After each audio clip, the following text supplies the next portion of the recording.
আপনি জানলে অবাক হবেন, ভারতবর্ষের বুকে এমন এক গ্রাম আছে যেখানে কন্যা সন্তানের জন্ম হলেই রোপণ করা হয় 111টি চারা গাছ।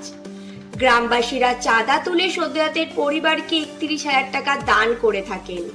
খুশির বন্যা বয়ে যায় গোটা গ্রাম জুড়ে।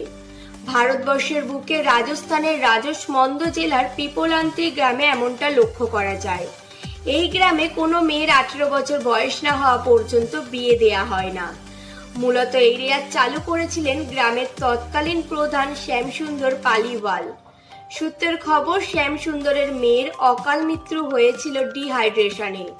তারপর থেকেই গ্রামে সর্বত্র বৃক্ষরোপণে ব্রতী হয়েছেন তিনি, যাতে গ্রামে কোথাও জলের অভাব না হয়। মূলত তার জন্যই তিনি এমন অভাবনীয় পরিকল্পনা নেন।